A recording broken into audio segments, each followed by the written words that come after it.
S príchodom školského roka odštartovalo mesto aj opravy chodníkov. Práve tie zvyknú byť častokrát kritizované zo strany občanov. Mesto by malo zrekonštruovať 27 000 m2 chodníkov na 80 uliciach.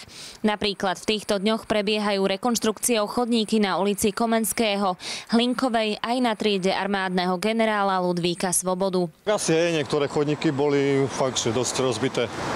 A ešte aj niekde sú, ak včera som bol napríklad u sestry na juhu, tak tam sú tiež ako dosť rozbité chodníky. Zle sa potom chodí, človek sa bojí, že vytkne nohu a tak, lebo akože sú dosť rozbité. Myslím, že je to dobré, že sa to rieši. Lebo vlastne sa môžu stať nejaké úrazy, treba keď malé dieťa beží alebo tak. Podľa mňa je to správna vec, no. Malo by sa to robiť častejšie. Rekonštrukciou prejdú chodníky vo viacerých mestských častiach.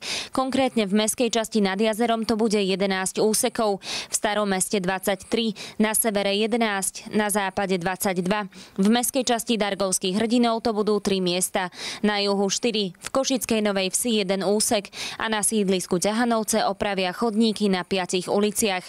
Opravy chodníkov a ciest financuje mesto z peňazí, ktoré získalo ako 20 miliónovú návratnú bezúročnú pôžičku od štátu. V tejto prvej etape bolo na cesty použitých 2,35 milióna a na chodníky, ktoré sa začnú opravovať v najbližšom období, je to ďalších 800 000 a v nasledujúcich 2 rokoch to bude až 10 miliónov eur. Časť opravy a údržby je financovaná z mestského rozpočtu a na časť oprav sme dostali finančné prostriedky od ministerstva financií. Čiže realizovali sme to združenými zdrojmi, časť obecné prostriedky a časť štátne. Rekonštrukcie chodníkov by malo mesto ukončiť do príchodu zimy.